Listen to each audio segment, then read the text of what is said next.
नमस्कार दोस्तों, वैदिक संस्कृति की अगली क्लास में आप सभी का फिर से एक बार स्वागत है। अभी तक हम जो बातचीत कर रहे थे वो ऋग्वैदिक कालीन सामाजिक स्थिति और फिर उसकी तुलना उत्तर वैदिक कालीन सामाजिक स्थिति से। हम सभी 3-4 टॉपिकों से होते हुए पहुंच चुके थे कल कि परिवार व्यवस्था हमने उत्तर वैदिक काल में हमने तुलना की, उसके पश्चात हमने वर्ण व्यवस्था की तुलना की और फिर वर्ण व्यवस्था के कारण कुछ शब्द जो नई व्यवस्थाएं इस समय हमारे सामने दिखाई दी थी उनकी हमने चर्चा करनी शुरू की थी, जिसमें हमने बातचीत किया था कल कि सबसे पहले तो हमने देखा था आश्रम व्यवस्था देखी थी, आपद धर्म देखा था, द्विज व्यवस्था देखी थी और उसी के तहत इस समय हमें एक नई व्यवस्था दिखाई दी जिसे हम कहते हैं संस्कार व्यवस्था।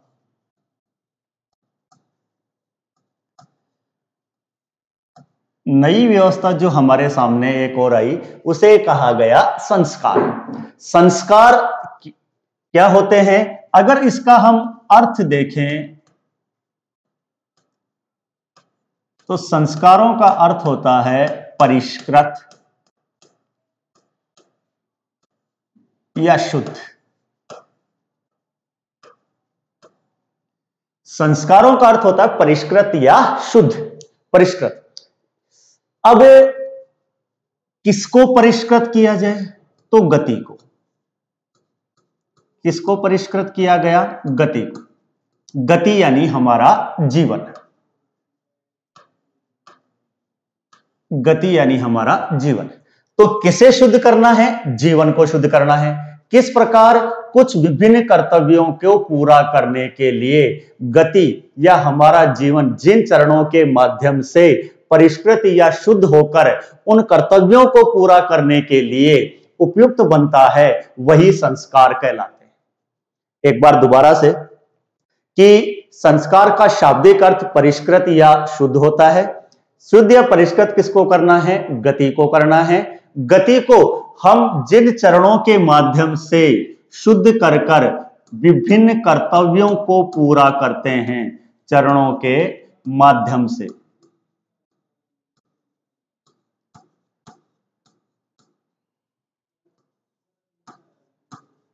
शुद्ध करके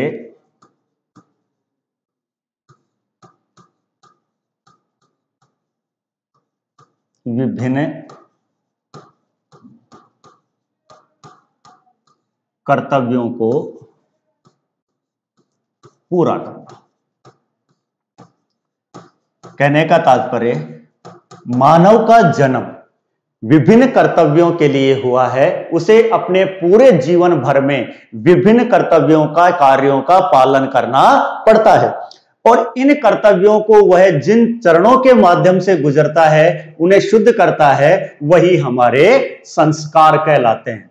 अगर मैं संस्कारों की संख्या की बात करूं, अगर मैं इनकी संख्या की बात करूं कि टोटल मिलाकर कितने संस्कार हैं, अगर इनकी बातचीत की जाए तो हम देखते हैं सामान्य तौर पर हिंदू धर्मशास्त्र, इसमें 3 देखे जाएंगे। धर्मशास्त्र, जो हिंदू धर्मशास्त्र हैं उनके अनुसार संस्कारों की कितनी संख्या है, वैश्वानर ने कितनी बताई है और गौतम ने कितनी बताई है। तो टोटल मिलाकर 3। हमें उनमें से सबसे महत्वपूर्ण जो याद रखना है वो है धर्मशास्त्र। धर्मशास्त्रों के अंदर इनकी संख्या बताई गई है 16, जो सामान्यतः हम नाम सुनते हैं। अगर वैश्वानर की बात करूं मैं, इन्होंने इनकी संख्या 18 बताई और गौतम ने इनकी संख्या 40 बताई। टोटल मिलाकर वास्तविक तौर पर अगर हम देखते हैं तो संस्कारों की संख्या हिंदू धर्मशास्त्र के अनुसार 16 ही मानी जाती है। बच्चे के जन्म से पूर्व से लेकर उसकी अंत्येष्टि तक के विभिन्न चरणों को संस्कार के माध्यम से बांटा जाता है या गया है। अगर हम बात करें इन 16 संस्कारों की कि आखिर ये 16 संस्कार थे कौन से, कई बार यह पूछ लिया जाता है कि कौन कौन से संस्कार शिक्षा से संबंधित हैं। कई बार शिक्षा से पूर्व के या बीच के संस्कारों की बातचीत पूछी जाती है। तो अगर हम इनको देखते हैं तो ये हमें 16 के 16 पता होने चाहिए। अगर मैं बात करूं, ये आपके पूरे मिलाकर 16 के 16 संस्कार। अगर सबसे पहले हम बात करते हैं, मैंने अभी आपसे कहा कि संस्कारों की शुरुआत बच्चे के जन्म से पूर्व हो जाती है। तो यह भी क्वेश्चन बन सकता है कि जन्म से पूर्व कितने संस्कार हैं। तो देखिए, अभी पहला गर्भाधान, जब शिशु गर्भ धारण करता है वह उसका पहला संस्कार माना जाता है। यह गर्भाधान हो गया। अगला है पुंसवन। पुंसवन से क्या तात्पर्य है? देखिए, थोड़ा अभी हम पीछे की तरफ चलते हैं और हम देखते हैं वैदिक संस्कृति पूरी तरह पुरुष प्रधान थी, पितृसत्तात्मक थी। यहां पर संपत्ति का अधिकारी बड़ा बेटा होता था, यानी पुरुष प्रधान संस्था या व्यवस्था होने के कारण यहां पर पुत्र की लालसा अधिक थी। इसलिए पुत्र प्राप्ति के लिए किया गया संस्कार, पुत्र प्राप्ति के लिए किया जाने वाला संस्कार कौन सा संस्कार कहलाता है मित्रों? पुंसवन नामक संस्कार कहलाता है। चलो, पुत्र के लिए भी हो गया।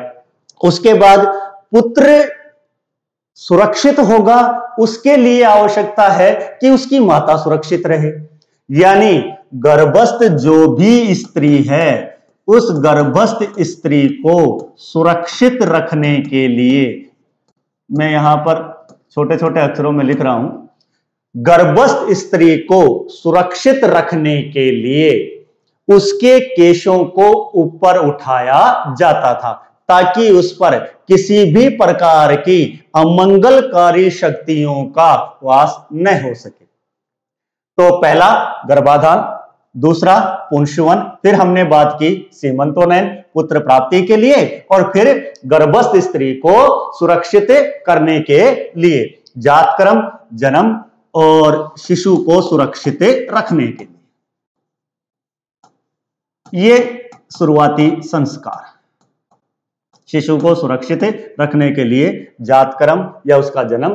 फिर बात करें नामांकरण, यानी शिशु का जो भी नाम वगैरह रखा जाता है। देखिए, इनमें से इनको रटने की जरूरत नहीं है।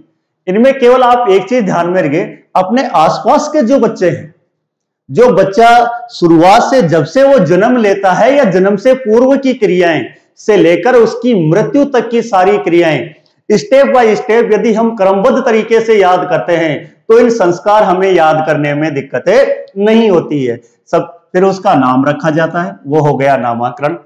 कुछ समय बाद में एक विशेष दिन के लिए उसे पहली बार, प्रथम बार घर से बाहर, प्रथम बार जब उसे उस कमरे से बाहर निकाला जाता है वह संस्कार कहलाता है निष्क्रमण, यानी घर से पहली बार उसको बाहर निकाला जाए।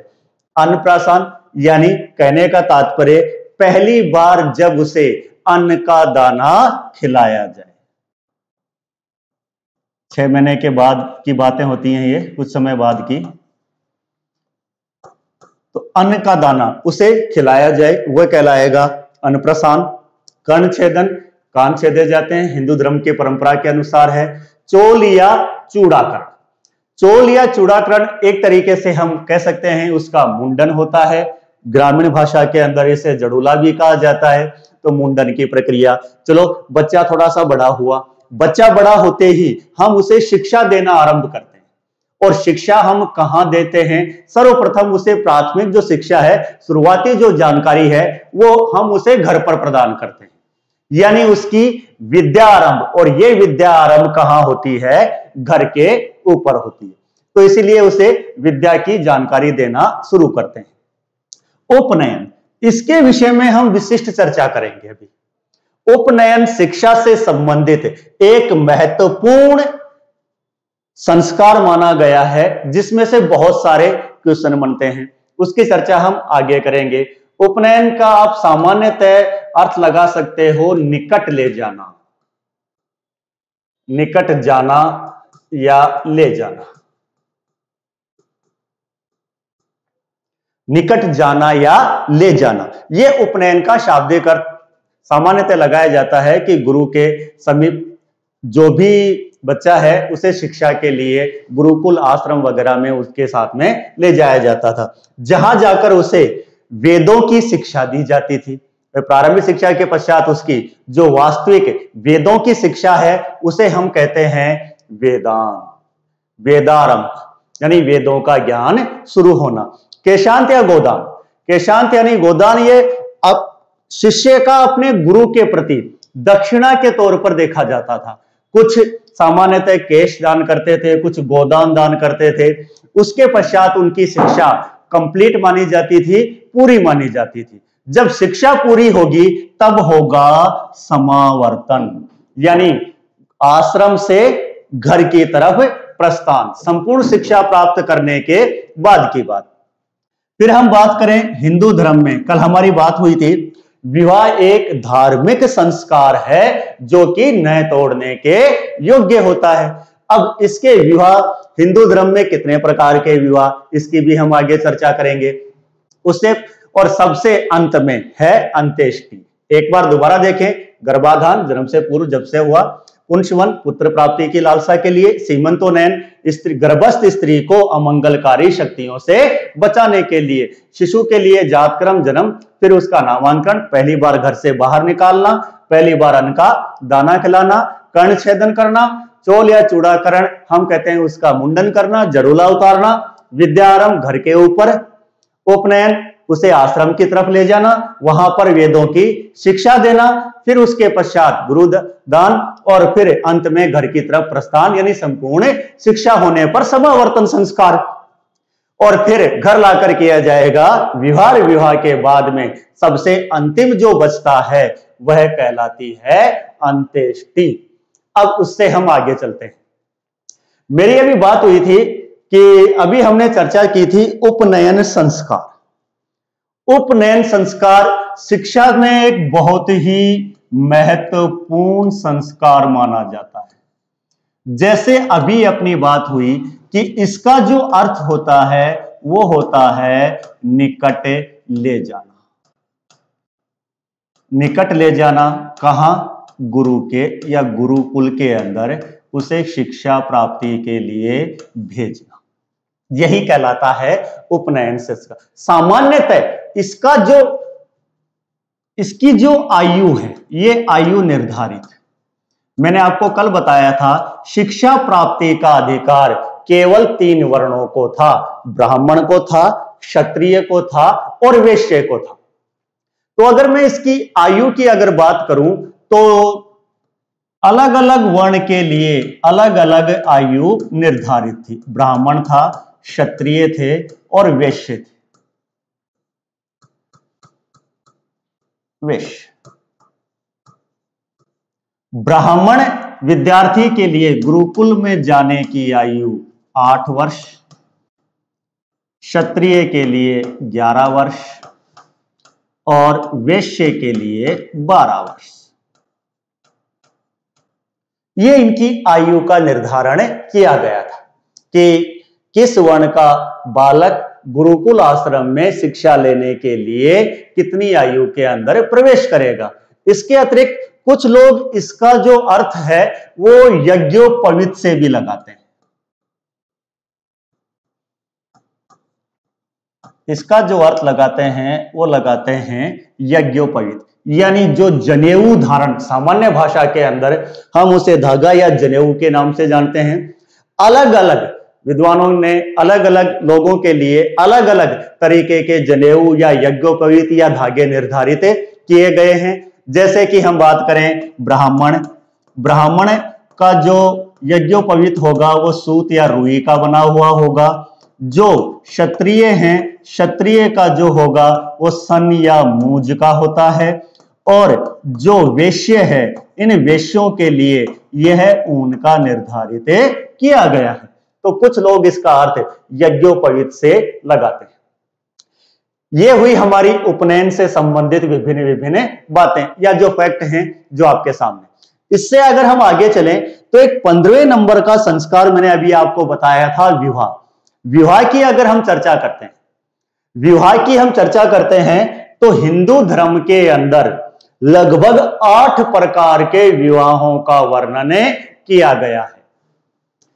ये 8 प्रकार के जो विवाह हैं, ये कौन कौन से? हिंदू धर्म शास्त्रों में 8 प्रकार के विवाहों का वर्णन किया गया है। अगर हम इन 8 प्रकार की बात करें, पहला है ब्रह्मा विवाह।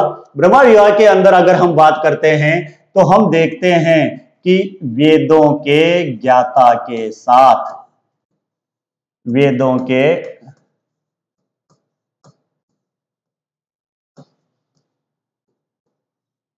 ज्ञाता के साथ अपनी कन्या का विवाह करना, सुसज्जित कन्या, गहने पहनी हुई कन्या, उसका दान देना। तो वेदों के ज्ञाता के साथ कन्या का विवाह करना क्या कहलाता है? ब्रह्म विवाह कहलाता है। उसके बाद में अगला जो विवाह का चरण है वो है देव विवाह। यज्ञ के द्वारा कन्यादान, या अगर हम इसे सामान्य भाषा के अंदर कहें कि यज्ञ करने वाले के साथ, यज्ञ करने वाले के साथ, वही ऋषि पुरोहित, भाई यज्ञ कौन करेंगे? तो पुरोहित करेंगे। तो यज्ञ करने वाले के साथ कन्या का विवाह करना देव विवाह। आस्त्र विवाह ऋषि के साथ में, ऋषि के साथ में कन्या का विवाह करना, ऋषि के साथ में कन्या का विवाह करना, यह कहलाता है आस्त्र विवाह। इसमें अगर हम बातचीत करें तो आपको एक चीज ध्यान रखने की, जो सबसे ज्यादा आवश्यकता है कि गाय व बैल की जोड़ी। देखिए, इसमें थोड़ी सी एक समस्या यह उत्पन्न होती है, सामान्यतः आज के युग में वधु पक्ष वर पक्ष को धन या दहेज या वहतु, जो भी हम उपहार, जो भी हम इसका नाम निर्धारित करना चाहते हैं, कई लोग अलग अलग तरीके से करते हैं, लेकिन यहां पर जो वर है वो यज्ञ क्रिया अन्य काम करने के लिए वधु के पिता को गाय की 1 या 2 बैल की जोड़ी वह उसे दान में देता है। उसके पश्चात प्रजापत्य विवाह, आज की स्थिति की अगर हम बात करें तो योग्य वर के साथ में कन्या का विवाह, अच्छी खासी जॉब करने वाले के साथ कन्या का विवाह, और उसे वधु का पिता मधुपर्क यानी शहद से उसका स्वागत अपने द्वार पर करता है। तो योग्य वर के साथ में कन्या का विवाह करना। उसके बाद में अगली जो व्यवस्था है गांधर्व विवाह, जो कि कहलाता है प्रेम विवाह। यह प्राचीन काल से लेकर अब तक प्रचलित में है। असुर विवाह, कन्या के पिता को धन देकर कन्या के साथ विवाह करना, यानी इसे आप क्रय विवाह भी कह सकते हो, क्रय विवाह भी कह सकते हैं। कहने का तात्पर्य, वधु पक्ष के द्वारा कन्या के पिता को कुछ धन दिया जाता है, उसके बदले में जो विवाह होगा वो कहलाएगा असुर विवाह। असुर विवाह कहलाता है। फिर हम बात करें राक्षस विवाह की। राक्षस विवाह का बात में देखते हैं हम कि कन्या का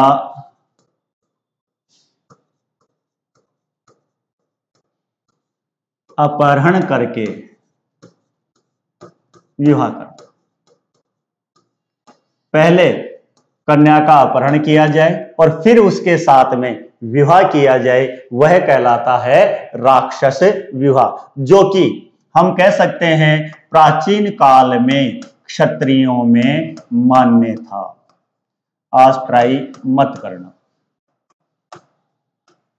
प्राचीन काल के अंदर क्षत्रियों में जिस प्रकार से श्री कृष्ण ने विवाह किया था वो इसी श्रेणी का विवाह कहलाता है। प्राचीन काल में पहले कन्या का अपहरण करना और फिर उसके साथ में विवाह करना कौन सा विवाह कहलाता है? राक्षस विवाह कहलाता है। उसके बाद में आगे हम देखते हैं विवाह का सबसे निकृष्टतम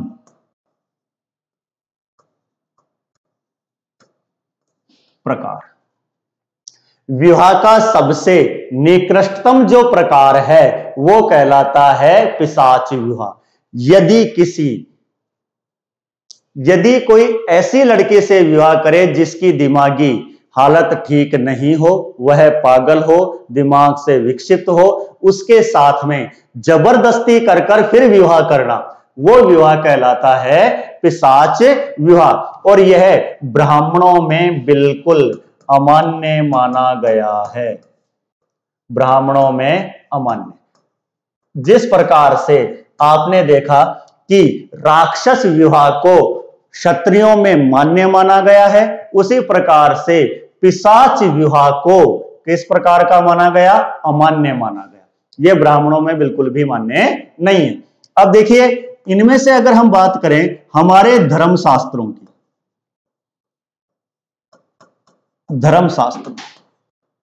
धर्मशास्त्रों की अगर मैं बात करता हूं तो 1, 2, 3 और 4 इन विवाहों को किस प्रकार का विवाह बताया गया है? मान्य विवाह बताया गया है।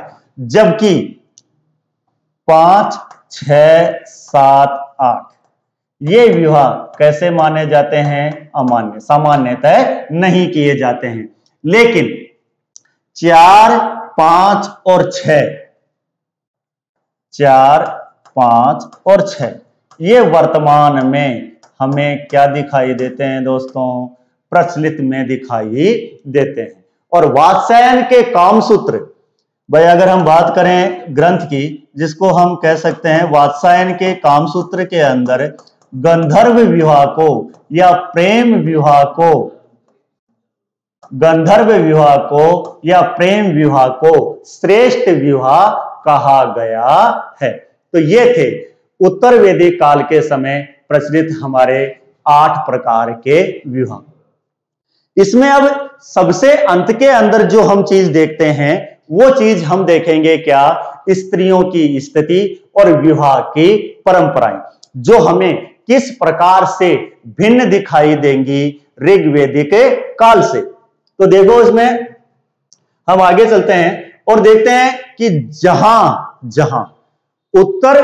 ऋग्वेदिक काल में हमें एक विवाह प्रणाली प्रचलन में दिखाई दी थी। केवल मैंने आपको एक एग्जाम्पल सची का बताया था, उसके अतिरिक्त हमें और कोई एग्जाम्पल नहीं मिलते हैं। यहां पर स्त्रियों की स्थिति में थोड़ी सी हमें गिरावट के चिन्ह दिखाई देने लगे हैं, जिससे यहां पर बहुपत्नी परंपरा जैसी व्यवस्थाएं हमें दिखाई देती है। इसके अतिरिक्त अगर हम बात करें, यहां पर पहली बात मैंने आपसे की कि स्त्रियों की स्थिति में गिरावट, स्त्रियों की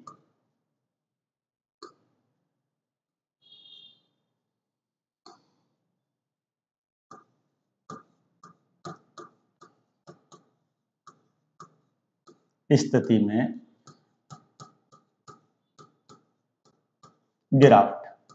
गिरावट के चिन्ह, हालांकि गार्गी, मैत्री जैसी स्त्रियां हमें देखने को मिलती हैं, विदुषियां, लेकिन फिर भी ऋग्वेद की तुलना में हमें इस समय आकर स्त्रियों की दशा में गिरावट दिखाई देती। इसके उल्लेख हम एक देख चुके हैं यहां पर कि बहुपत्नी व्यवस्था दिखाई देने लगी, जिसके तहत याज्ञवल्क्य की 2, मनु की 10 और हरिश्चंद्र की 100 पत्नियों के उल्लेख हमारे सामने मिलते हैं। इससे आगे अगर हम चलते हैं तो अथर्ववेद में पुत्री के जन्म पर दुख व्यक्त किया गया है कि घर के अंदर भाई पुत्री पैदा हो गई, इसलिए माता पिता और सभी घर के सदस्यों को दुख की अनुभूति हो रही है कि घर में कौन पैदा हो गई? पुत्री पैदा हुई। उसके अतिरिक्त मैत्रेयी संहिता के अंदर स्त्री को 3 बुराइयों के अंदर शामिल किया गया है: स्त्री, जुआ और शराब।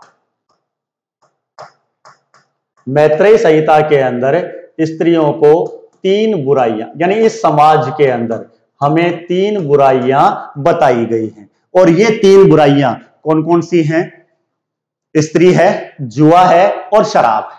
और हम आगे देखते हैं कि मैत्रेयी संहिता के अंदर ही हमें एक शासक की सिद्धांत के तौर पर संख्या ज्यादा हो सकती है, संख्या ज्यादा हो सकती है, लेकिन सिद्धांत के तौर पर एक शासक की 4 प्रकार की पत्नियों के उल्लेख हमारे को दिखाई देते हैं। अब ये 4 प्रकार कौन कौन से हैं? सबसे बड़ी रानी कहलाएगी महिषी, महिषी जो कि ओहदे में सबसे बड़ी होगी। अधिक प्रिय रानी को वावाता कहा जाएगा।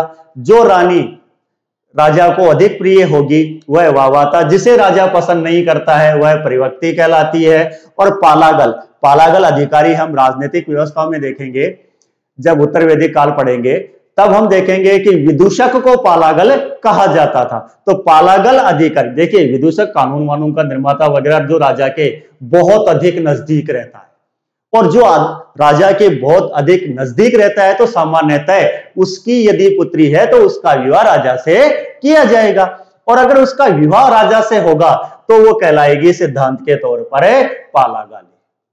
किस नाम से जाना जाएगी? पालागाली। जैसे हमारे पहले भी बात हो चुकी है कि इस समय जातिगत व्यवस्था, गोत्र नामक संस्था, इनका उदय हो चुका है। तो इस समय सगोत्र और सपरवर विवाहों पर हमें प्रतिबंध दिखाई देते हैं, या सपिंडीय विवाह, सपिंडीय यानी जो एक ही दिन एक ही पूर्वज का पिंडदान करते हैं वह सपरवरीय या सगोत्रीय कहलाते हैं। तो ऐसे विवाहों के ऊपर भी हमें प्रतिबंध उत्तर वैदिक काल के अंदर दिखाई देता है। इससे अगर हम आगे बढ़ते हैं, एक बार दोबारा, स्त्रियों की स्थिति में गिरावट आई। अथर्ववेद में पुत्री के जन्म पर दुख व्यक्त किया गया। मैत्री संहिता में उसे जुआ और शराब के साथ 3 बुराइयों में शामिल किया गया। इस समय हमें बहुपत्नी व्यवस्था दिखाई दी। ये उसके कुछ एग्जाम्पल हैं, याज्ञवल्क्य के, मनु, हरिश्चंद्र। और सिद्धांत के तौर पर संख्या में ज्यादा हो सकते हैं। सिद्धांत के तौर पर एक राजा की 4 पत्नियां हमारे को दिखाई दी हैं। और सगोत्रीय और सपरवरीय विवाहों में हमें प्रतिबंध दिखाई देता है। यहां आकर ऋग्वैदिक काल और उत्तर वैदिक काल, इन दोनों में जो सामाजिक स्थिति में जो तुलना थी वो कंप्लीट हो जाती है। इससे हमारा आगे का जो पड़ाव है वो हम देखेंगे ऋग्वैदिक काल और राजनीतिक काल की राजनीतिक स्थिति में, ऋग्वैदिक और उत्तर वैदिक काल की राजनीतिक स्थिति में हमें क्या क्या परिवर्तन या तुलना दिखाई देती है। सबसे पहले हम देखेंगे ऋग्वेद काल की राजनीतिक स्थिति।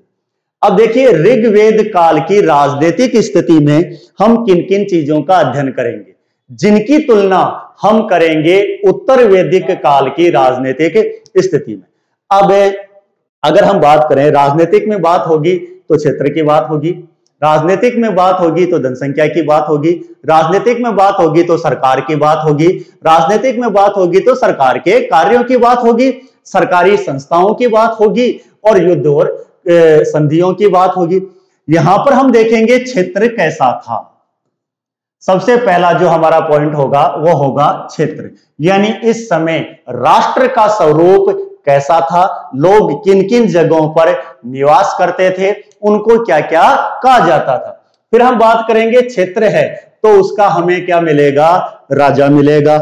राजा का चुनाव कैसे होता था, राजा के अधिकार कितने थे, वो किस प्रकार से इनका प्रयोग करता था, राजा का चुनाव होता था या राजा वंशानुगत होता था, ये सारी चीजें हम देखेंगे राजा के अंदर। उसके बाद हम बात करेंगे राजा के सहयोग के लिए किन किन संस्थाओं की हमें जानकारी मिली, कौन कौन सी संस्थाएं थी जो प्रशासन चलाने में राजा का सहयोग करती थी।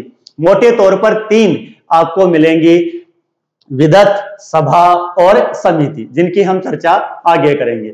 उसके बाद हम देखेंगे इन राजनीतिक संस्थाओं के संचालन का कार्य भी हम देखेंगे कुछ पदाधिकारियों के द्वारा किया जाता था। जैसे आज आपके वर्तमान में आपकी सरकार का संचालन विभिन्न मंत्रियों के द्वारा किया जाता है। अगर राष्ट्र है, जनसंख्या है, राजा है, संस्थाएं हैं तो युद्ध भी होंगे। हालांकि हमें ऋग्वैदिक काल में इतने युद्ध दिखाई नहीं देते हैं, फिर भी हम एक बहुत बड़े युद्ध की चर्चा करेंगे जो कि ऋग्वेद के 7वें मंडल में वर्णित है। उसके अतिरिक्त आमदनी का साधन क्या था, तो हम देखेंगे कर व्यवस्था किस प्रकार से हमें दिखाई देती है, कि बहुत ज्यादा जटिल थी या सरल थी या सामान्य थी। इन सब की चर्चा हम करेंगे ऋग्वेदिक युग में राजनीतिक स्थिति में। इसमें हम पहला पॉइंट देखते हैं, सबसे पहले क्षेत्र। सबसे पहला पॉइंट हम देखें क्षेत्र। क्षेत्र को इस समय जन कहा गया। जन का सामान्य अर्थ होता है लोग या जनता। क्षेत्र को इस समय जन कहा गया। देखिए, इस समय सबसे बड़ी इकाई, राष्ट्र की सबसे बड़ी इकाई,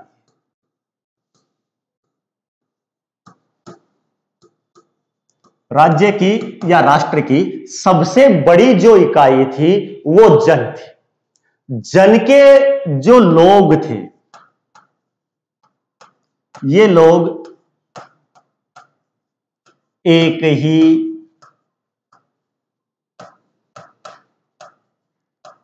कबीले के सदस्य थे।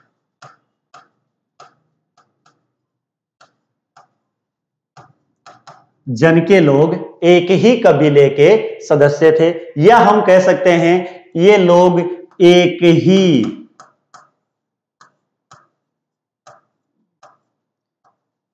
पूर्वज से अपने आप को उत्पन्न मानते थे।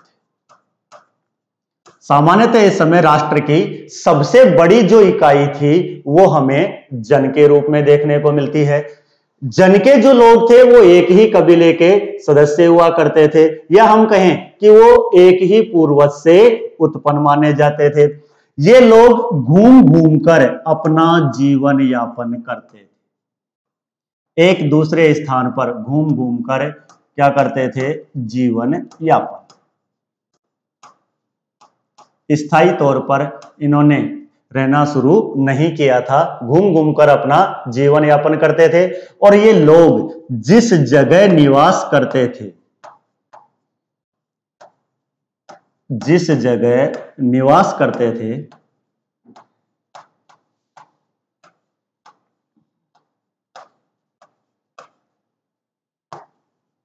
उस स्थान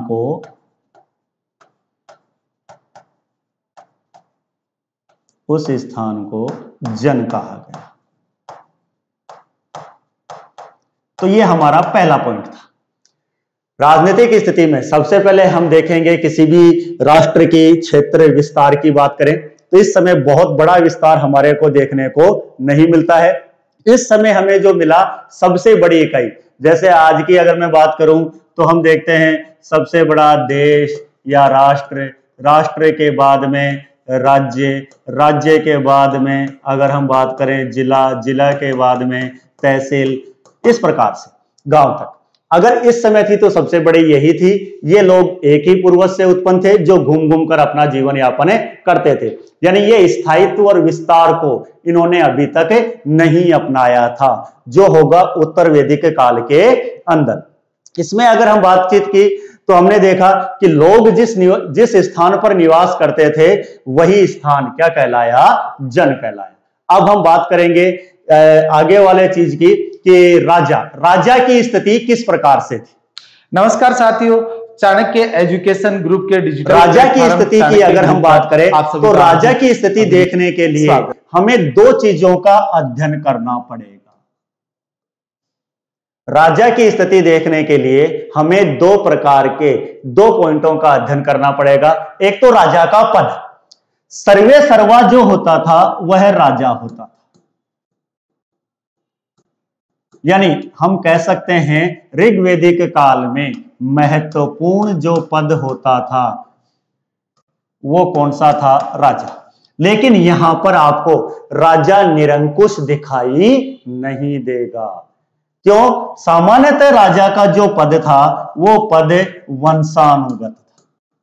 कैसा था? वंशानुगत था। लेकिन हमें इस राजा के पद का चुनाव व पुनः चुनाव या पुनः निर्वाचन के भी हमें तथ्य प्राप्त होते हैं। तो राजा निरंकुश नहीं था, वह एक महत्वपूर्ण पद के ऊपर कार्य करता था और एक तरीके से राजा जो था वो प्रजा पालक के तौर पर या प्रजा का नेतृत्वकर्ता के तौर पर कार्य करता था, नेतृत्व करने का कार्य करता था। उसकी अगर हम आगे की यदि बातचीत करें तो राजा को गोपति, विषामाता, विष का रक्षक आदि नामों से भी पुकारा जाता था। गोपति गायों का रक्षस, और इस समय सबसे महत्वपूर्ण जो पशु है हम आगे देखेंगे गाय। गोमत अमीर व्यक्ति को कहा जाता था, संध्या को गोधूल कहा जाता था, और जिस स्थान पर बहुत सारी गायें एक साथ बांधी जाती थी उसे गोत्र कहा जाता था। ये सारी चर्चा हम आगे करेंगे। यहां हमने राजा की बात की तो राजा का पद एक महत्वपूर्ण पद था। सामान्यतः उसका जो निर्वाचन था वह वंशानुगत हुआ करता था, लेकिन राजा के हमें चुनाव और पुनर्निर्वाचन के साक्ष्य भी इस समय दिखाई देते हैं। इसलिए वह प्रजा पालक और जनता के नेतृत्व के तौर के ऊपर ही कार्य किया करता था। राजा को गोमत, गोपति, विषामाता, विष का रक्षक आदि नामों से भी पुकारा जाता था। इससे हम आगे चलें और आगे वाले पड़ाव के ऊपर हम देखते हैं बहुत ही महत्वपूर्ण चीज, प्रमुख राजनीतिक संस्थाएं। प्रमुख जो राजा को विभिन्न कार्यों में तथा राजा के चुनाव और निर्वाचन के अंदर महत्वपूर्ण भूमिका निभाती थी, उन विभिन्न राजनीतिक संस्थाओं की जानकारी। इसमें अगर हम देखें तो हमारे सामने आपको 3 संस्थाएं नजर आ रही हैं, विदत, सभा और समिति। विदत का उल्लेख ऋग्वेद में 122 बार हुआ है। विदत का उल्लेख ऋग्वेद के अंदर कुल मिलाकर 122 बार हुआ है। सभा का उल्लेख ऋग्वेद में 8 बार हुआ है और समिति का उल्लेख ऋग्वेद में 9 बार दिखाई दिया है। यह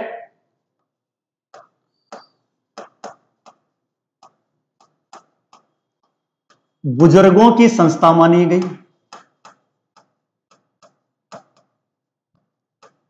सबसे बड़ी और सबसे पुरानी जो संस्था थी उसे कहा जाता था विदत, जिसका कार्य राजा को सलाह देना होता था और सभी लोग इसके सदस्य होते थे। सभी लोग इसके क्या माने गए? सदस्य।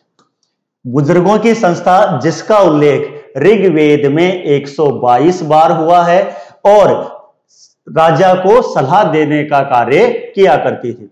जो सर्वाधिक कंफ्यूजन है वो इन 2 संस्थाओं, एक सभा है और एक समिति है। सभा और समिति की अगर हम बातचीत करें तो अभी तक इनके बारे में संपूर्ण पूरी तरह से फैक्ट जानकारी हमें प्राप्त नहीं होती है। इनके विषय के अंदर अगर हम बात करते हैं तो हमें 3 मत देखने को मिलते हैं। पहला मत अगर मैं बात करूं ब्लूम, दूसरा मत अगर मैं बात करूं लुडविग, ब्लूमफील्ड हैं लुडविग, और तीसरा मत अगर मैं बात करूं जिमर। इन 3 लोगों ने अपने अपने मत दिए हैं कि आखिर इन दोनों में विभिन्नताएं हमें क्या दिखाई देती है। पहली बात अगर मैं ब्लूम की करूं तो ब्लूमफील्ड ना विद्वान इनमें कोई भी अंतर नहीं करता है।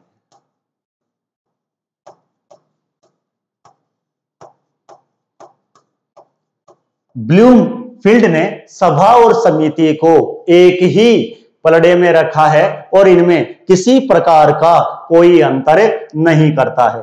लुडविग और जिमर इन दोनों ने इन्हें अलग अलग संस्थाओं के तौर पर व्यक्त किया है। जैसे कि अगर मैं लुडविग की बात करूं तो यह सभा को उच्च सदन, सभा को उच्च और समिति को निम्न सदन बताता है। जिस प्रकार से आज आपके देश में लोकसभा और राज्यसभा है। उसी प्रकार से लुड्विक सभा को उच्च और समिति को निम्न सदन के तौर पर प्रचारित करते हैं या बताते हैं। उससे आगे अगर हम बातचीत करें आखिरी की, जिमर महोदय ने सभा को ग्रामीण संस्था कहा है। जिमर महोदय ने सभा को ग्रामीण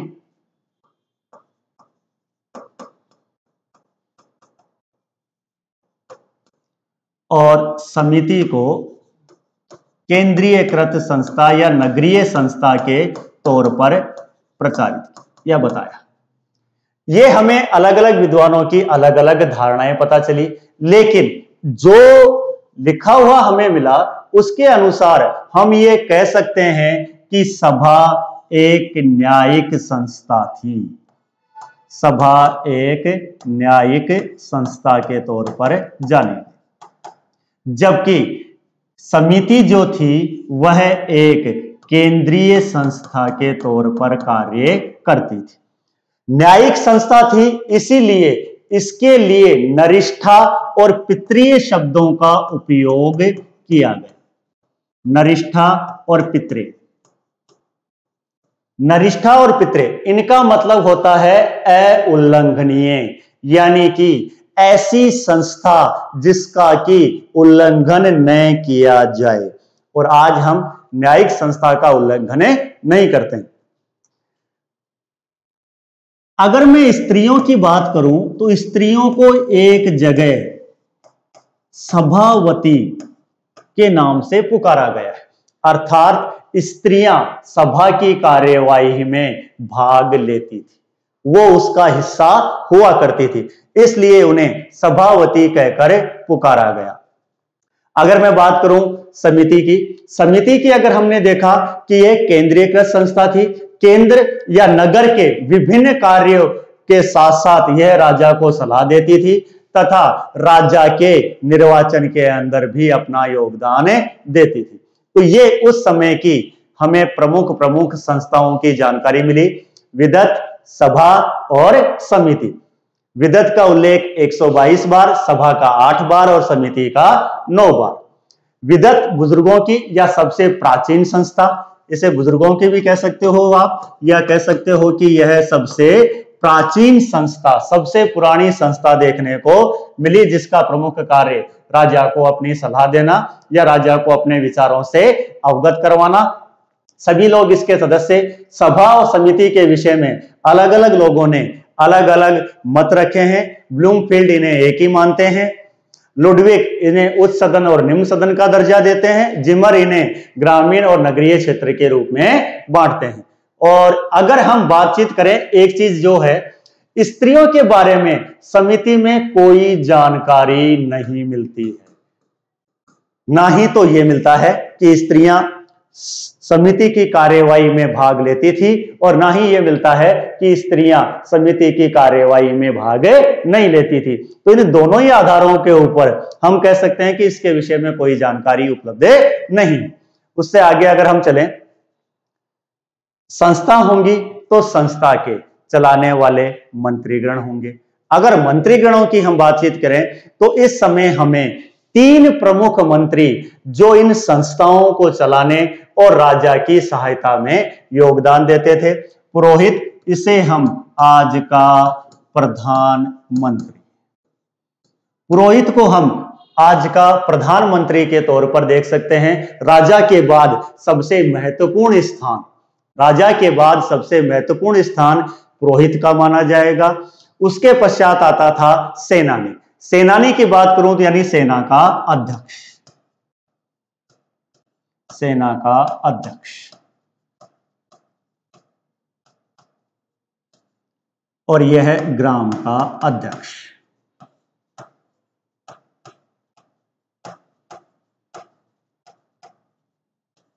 इसके विषय में अगर हम चर्चा करें तो इसे आर्यों के